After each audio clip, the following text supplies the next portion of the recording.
Mety toetr'andro any an-dranomasina ny talata 3 desambra 2024 amin'ny anora maraina hatramin'ny alarobia 4 desambra 2024 amin'ny anora maraina.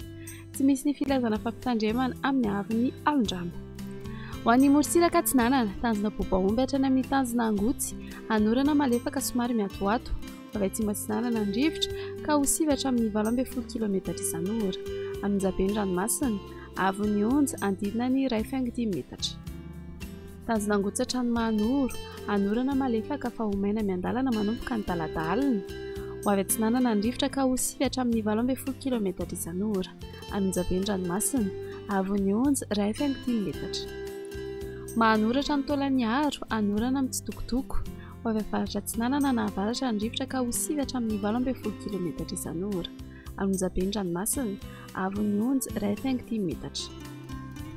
Taolagnaro hatrany amin'ny tanjona Vohimena, ho maina amin'ny ankapobeny. Ho avy Atsinanana somary atsimo Atsinanana andrivotra ka ho 12 hatramin'ny 12 km izanora.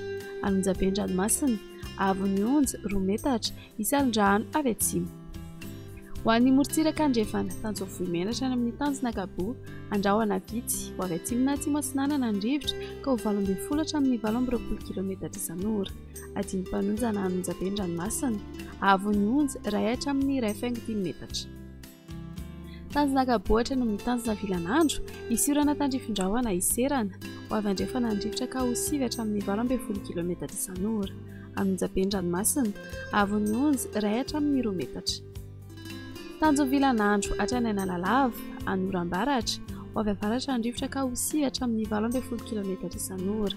Ielina ho avy Atsinanana ny maraina ka ho 7 hatramin'ny 12 km izanora. Adino-panonjana Anonjaben'ny-dranomasina, avon'ny onja 8,5 hatramin'ny 2 metatra, hahatratra 2,5 hatramin'ny 2 metatra indraindray rehefa ao anaty orana. Analalava hatrany amin'ny tanjona Bobaomby, anoram-baratra. Ho avy avaratra na avaratra andrefana andrivotra ka ho 7 hatramin'ny 12 km izanora. Adino-panonjana Anonjaben'ny-dranomasina, avon'ny onja 8,5 hatramin'ny 2 metatra, hahatratra 2,5 hatramin'ny 2 metatra indraindray any anaty orana.